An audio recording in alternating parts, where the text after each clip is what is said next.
A very good morning to all of you. This is Rinki Singh और आज जो आप चैप्टर पढ़ेंगे वो क्लास 5th का चैप्टर 4 पढ़ने वाले हैं, जिस चैप्टर का नाम है nervous system and sense organ. इसमें हम नर्वस सिस्टम के बारे में और सेंस ऑर्गन के बारे में जानेंगे। मैं जानती हूँ कि आप में से कई सारे बच्चे होंगे वो सोचेंगे मैम प्रीवियस चैप्टर्स क्यों पढ़ा रही है। तो आप सभी पहले तो ये ध्यान रखें कि 28 सितंबर से आपके एग्ज़ाम स्टार्ट हो रहे हैं और 28 सितंबर में जो एग्ज़ाम स्टार्ट हो रहे हैं उसमें आपके स्टार्टिंग से चैप्टर 7 तक आ रहा है। और आप ये भी जानते हैं कि मैंने आप सभी को चैप्टर 5 से पढ़ाना शुरू किया है और प्रीवियस चैप्टर यानी चैप्टर 4 से आपकी ना ही ऑनलाइन क्लास लगी थी ना ही आपने चैप्टर समझा है। तो most important thing is that कि अगर आप चैप्टर को समझ लेंगे तो fill up, MCQ, tick the correct, ये छोटी छोटी चीज़ों के लिए आपको बुक लेकर रटने की ज़रूरत नहीं पड़ेगी। तो इसलिए चैप्टर को पूरा समझें ताकि कम समय में आप चैप्टर समझकर छोटी छोटी चीज़ें जो आएंगी वो उसको आप आराम से फिल कर पाएंगे। तो चैप्टर 4 में आज पढ़ाऊंगी, इस चैप्टर को पूरा समझना है और ऑनलाइन क्लास में भी इन चैप्टर्स को मैं क्लियर करवाऊंगी, शुरू से चैप्टर्स को क्लियर करवाऊंगी ताकि आपके एग्जाम में आपको कोई डिफिकल्टी फेस ना करनी पड़े। तो ये पूरा चैप्टर मैं आज की क्लास में कंप्लीट कराऊंगी। फुल चैप्टर हम पढ़ने वाले हैं, यानी कि हम नर्वस सिस्टम के बारे में भी इस चैप्टर में जानेंगे और सेंस ऑर्गन के बारे में भी इसी पार्ट में जानेंगे। ठीक है, ध्यान से इस लेक्चर को आपको सुनना है और एक कॉपी और पेंसिल लेके जरूर बैठे ताकि कुछ इंपॉर्टेंट डिटेल्स अगर हो तो आप उसको नोट कर सकें। सबसे पहले हम बात करते हैं इंट्रोडक्शन की।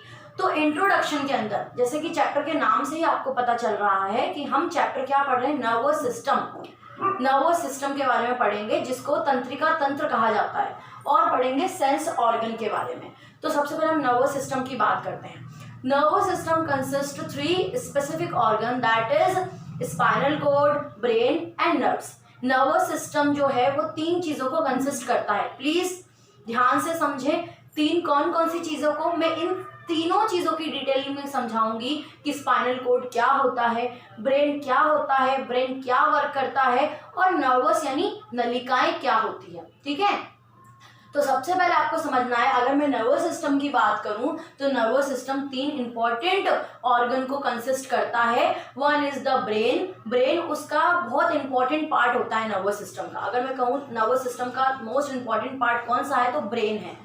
Brain, spinal cord and the third one is nerves यानी नलिकाएं। ये तीनों चीजें मिलकर एक नर्वस सिस्टम को बनाती है, ये ध्यान रखना है आपको। अब नर्वस सिस्टम किस तरह से काम करता है इसको थोड़ा सा हम समझ लेते हैं, फिर हम डीप में समझेंगे। देखिए, आप अपने बुक में अवेलेबल स्ट्रक्चर्स को देख सकते हैं। सबसे पहले आपका ब्रेन वाला पार्ट आता है। ठीक है, ये मैंने ब्रेन का स्ट्रक्चर कोशिश करी है समझाने की। ये सपोज कीजिए ब्रेन है, ब्रेन के बाद ब्रेन से जस्ट नीचे से बैकबोन तक आपकी स्पाइनल कॉर्ड होती है, जो कि आपकी बुक में पिक्चर अवेलेबल है। तो हम सपोज कीजिए ये ब्रेन का पार्ट मैंने आपको बना के बताया है एंड देन ये नीचे तक, यहाँ से लेकर दैट मीन्स हेड के नेक से लेकर नीचे तक का जो स्ट्रक्चर होता है वो आपका स्पाइनल कॉर्ड का होता है। ये आपको through the structure spinal cord वाले में भी समझाऊंगी। स्पाइनल कॉर्ड से बहुत सारी नलिकाएं जो है वो जुड़ी होती है, इनको नर्वस यानी नलिकाएं कहा जाता है। तो ये कुछ स्ट्रक्चर होता है नर्वस सिस्टम का, और जो कि आपकी बुक में ऑलरेडी अवेलेबल है, आप उस पिक्चर्स को भी देख सकते हैं। तो इस तरह का नर्वस सिस्टम होता है। ठीक है, नर्वस सिस्टम पूरे बॉडी के जितने भी सिस्टम्स होते हैं और भी फर्दर जो सिस्टम होते हैं उनको नर्वस सिस्टम ही कंट्रोल करता है, इसको ध्यान रखना है आपको। ठीक है, अब हम बात करते हैं ब्रेन की। तो ब्रेन की कुछ इंपॉर्टेंट चीज़ों की बात करते हैं। सबसे पहले ब्रेन कंट्रोल करता है पूरे बॉडी को, पूरे बॉडी के सिस्टम्स को ब्रेन ही कंट्रोल करता है। ब्रेन के अगर अडल्ट ह्यूमन की यानी कि एक बड़े इंसान का वेट की बात करें तो 1.4 kg वेट होता है ब्रेन का। दिमाग का वेट कितना होता है बेटा, 1.4 kg, यानी कि आप 1400 ग्राम भी समझ सकते हैं। 1.4 kg ब्रेन का वेट होता है। ब्रेन के अंदर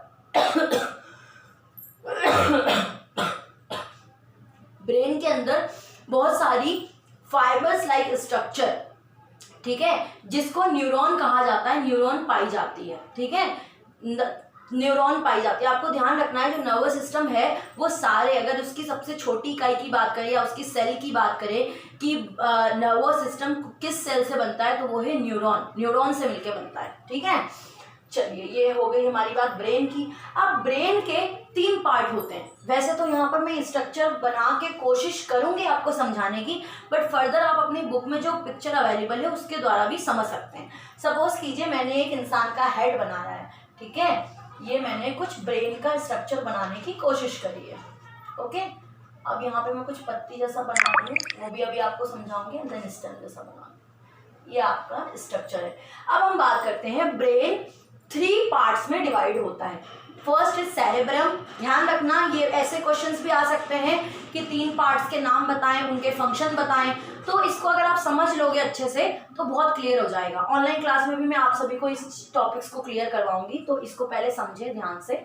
ब्रेन 3 कौन कौन सी चीजों को कंसिस्ट करता है? One is the cerebrum, cerebellum and then मेंड्यूला।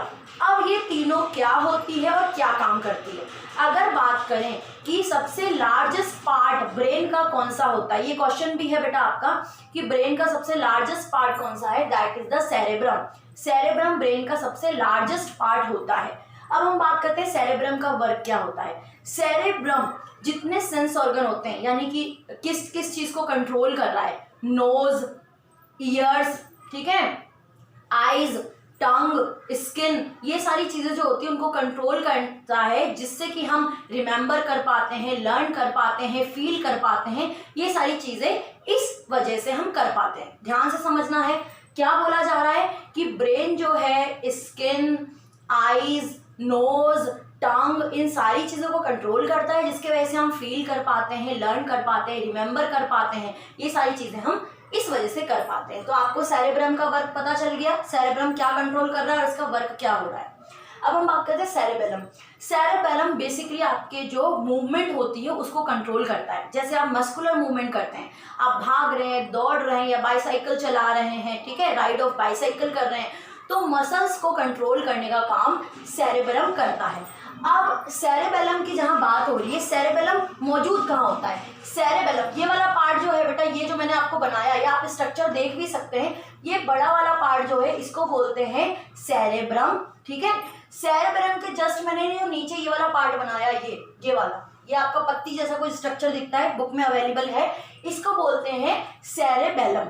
Cerebellum कहा जाता है। अब सेरेबेलम का वर्क मैंने बता दिया, कंट्रोल ऑफ मसल्स, मस्कुलर जितने होते हैं उनको कंट्रोल करने का काम करता है ये, ठीक है, जैसे मूवमेंट आप कर रहे हो वो सेरेबेलम कंट्रोल करता है। नेक्स्ट है मेंड्यूला। मेंड्यूला कहाँ होता है? मेंड्यूला एक स्टेम लाइक स्ट्रक्चर होता है जो कि सेरेबेलम के जस्ट नीचे होता है। ये वाला स्ट्रक्चर जो है दैट्स कॉल्ड मेंड्यूला, ठीक है। मेंड्यूला का काम क्या होता है? इंटरनल ऑर्गन्स जो होते हैं जैसे कि हार्ट, ठीक है, हार्ट हो गया, लंग्स हो गया, इनको मूवमेंट और कंट्रोल करने का वो काम करता है, ठीक है। ये इसका मेंड्यूला का काम हो गया। अब सपोज कीजिए कि अगर ब्रेन तक ऑक्सीजन की या ब्लड की सप्लाई नहीं होती है तो कई बार इंसान बेहोश हो जाता है ऑक्सीजन या ब्लड की सप्लाई रुक जाने पर। तो ये हार्ट को, लंग्स को कंट्रोल और कोऑर्डिनेट करने का काम करता है। अब हमने ब्रेन के स्ट्रक्चर को देख लिया, ब्रेन के वेट को देख लिया, ब्रेन के पार्ट्स को देख लिया, और ब्रेन के अंदर जो पार्ट्स होते हैं वो क्या काम करते हैं ये भी हमने देख लिया। अब हम बात करते हैं स्पाइनल कोड। हमने ऊपर वाले पोर्शन की तो बात कर ली, अगर हम एक इंसान का स्ट्रक्चर बनाए तो ये ऊपर वाला ब्रेन की हमने बात कर ली। अब हम बात करते हैं स्पाइनल कोड। स्पाइनल कोड मतलब यहाँ से लेकर नेक से नीचे से लेकर हिप के ऊपर तक का जो स्ट्रक्चर होता है दैट्स कॉल्ड स्पाइनल कोड, ठीक है। स्पाइनल कोड एक बोनी स्ट्रक्चर से एनक्लोज्ड होता है, ठीक है, जिसको रीढ़ की हड्डी जिसको कहा जाता है। स्पाइनल कोड बोनी स्ट्रक्चर से एनक्लोज्ड होता है, ये भी फ्लेक्सिबल होता है। तो स्पाइनल कोड क्या होता है? स्पाइनल कोड से आपकी इंफॉर्मेशंस को कैरी किया जाता है और ब्रेन तक पहुंचाया जाता है। देखिए स्पाइनल कोड जो है उसके अंदर नलिकाएं मिली होती है, ये नलिकाएं हैं सारी, और ये क्या काम करता है? ये नलिकाओं से मैसेज को लेता है और ब्रेन तक पहुंचाता है, और ब्रेन से इंस्ट्रक्शन को लेता है और आपकी नलिकाएं या रिसेप्टर तक पहुंचाता है, ठीक है। ये काम इसका स्पाइनल कोड का होता है। अब हम बात करते हैं नर्व्स की। तो नर्व्स जैसे कि आप सभी को मैंने अभी बताया, नर्व्स क्या है? नलिकाएं हैं। नलिकाएं क्या काम कर रही है? बेसिकली वो ट्रांसफर का काम करती है, ये कम्युनिकेशन का आप बोल सकते हो, ट्रांसपोर्टेशन का काम करती है, कम्युनिकेशन का। किसको ट्रांसफर करती है? मैसेज को ट्रांसफर करती है। कहाँ तक ट्रांसफर करती है? ब्रेन तक। जैसे आप सेंस ऑर्गन द्वारा कोई भी चीज़ों को देखते हो, सपोज कीजिए आग लगी है, तो आपके सेंस ऑर्गन ने, आंखों ने देखा, ठीक है, आंखों ने देखा, आंखों के जो रिसेप्टर्स हैं या जो नसें हैं, नलिकाएं हैं, वो नलिकाएं ये मैसेज ब्रेन तक पहुंचाती है। फिर ब्रेन डिसाइड करता है कि आखिर क्या करना चाहिए। आप इंस्टेंटली, जैसे कोई भी चीज़ें होती है तो आप क्या करते हैं, जैसे कि अगर कोई भी सिचुएशन है तो आपका ब्रेन आपको अलर्ट करता है कि इस सिचुएशन में आपको क्या करना है, ठीक है। ब्रेन समझा रहा है कि इस सिचुएशन में, जो भी सिचुएशन चल रही है उसमें क्या करना है। तो ब्रेन तक वो मैसेज कौन लेके जाता है? ब्रेन तक मैसेज लेके जाता है नर्व्स, नलिकाएं उसको मैसेज पहुंचाती है। फिर ब्रेन डिसाइड करता है कि क्या करना है, और ये विद इन द सेकेंड्स होता है, इसमें टाइम नहीं लगता, ठीक है। और वो रिसेप्टर्स तक मैसेजेस को पहुंचाती है। तो नर्व्स जो होती है वो 3 टाइप की नर्व्स मौजूद होती है। कौन कौन सी? Sensory nerves, motor nerves and then mixed nerves. अब हम एक एक नर्व्स की बात कर लेते हैं, ये क्या होती है, क्या काम करती है।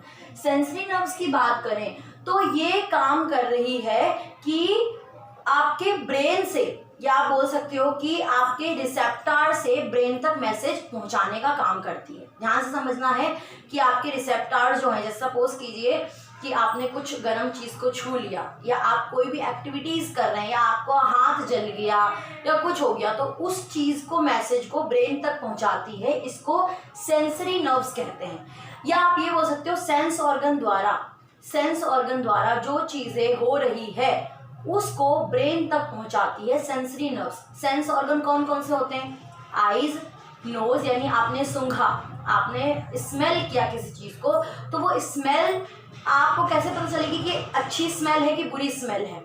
वो स्मेल का पता आपको तब लगेगा जब वो स्मेल जो है नसों द्वारा ब्रेन तक पहुंचेगी, और ब्रेन फिर डिसाइड करेगा ये अच्छी स्मेल है कि बुरी स्मेल है। तो रिसेप्टर जो होते हैं, या आप बोल सकते हो सेंस ऑर्गन्स जो होते हैं, वो सेंस ऑर्गन आपके हर एक सेंस ऑर्गन जो भी सेंस करते हैं अपने सराउंडिंग से, वो सेंसरी नर्व्स ब्रेन तक पहुंचाती है। फिर ब्रेन उसको डिसाइड करता है सिचुएशन में क्या करना है, और ये क्या है और क्या नहीं है, ठीक है। आप बेसिकली ये समझे कि आपकी गतिविधि जो हो रही है उसको मैसेज ब्रेन तक पहुंचाना, ये सेंसरी नर्व्स का काम होता है। फिर उस मैसेज को कैरी करके, ब्रेन से मैसेज को कैरी करके रिसेप्टर्स तक लेके आना, या आपने उस ऑर्गन्स तक लेके आना, ये आपका मोटर नर्व्स करता है। चलिए एक एग्जांपल हम ले लेते हैं। सपोज कीजिए कि एक जगह आग लगी है, ठीक है। आपके सेंस ऑर्गन यानी आंखों ने देखा तो ये आंखों के अंदर जो आपकी रिसेप्टर्स है या आपकी नसें हैं, वो नसें ब्रेन तक पहुंचाएगी। अब ब्रेन क्या काम करेगा? ब्रेन डिसाइड करेगा कि आग लगने पे क्या करना है। तो ब्रेन ने डिसाइड किया, फिर ब्रेन ने वो मैसेज कहाँ पे पहुंचाया? आपकी नलिकाओं में पहुंचाया। फिर नलिकाएं के द्वारा आप क्या करेंगे? या तो फिर आग बुझाने की कोशिश करेंगे, या फायर ब्रिगेड को कॉल करेंगे, या आप किसी बड़े को बताएंगे। तो ये जो आप कर रहे हैं वो ब्रेन आपके मसल्स तक या आपकी नलिकाओं तक पहुंचा रहा है, फिर ही आप ये काम कर रहे हैं। तो पहले तो ब्रेन तक मैसेज पहुंचाया जाता है, फिर ब्रेन आपके रिसेप्टर तक मैसेज पहुंचाती है। 2 गतिविधि होती है। जो ब्रेन तक मैसेज पहुंचाता है that is a sensory nerves, जो ब्रेन से रिसेप्टर तक मैसेज पहुंचाता है that is a motor nerves, ठीक है।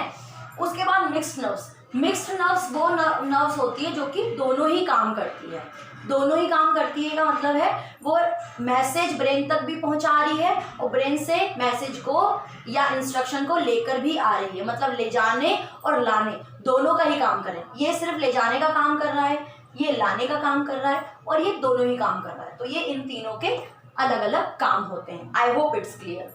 अब हम बात करते हैं सेंस ऑर्गन की। तो आप सभी जानते हैं, अगर हम सेंस ऑर्गन की बात करें तो सेंस ऑर्गन कौन कौन से होते हैं आपके?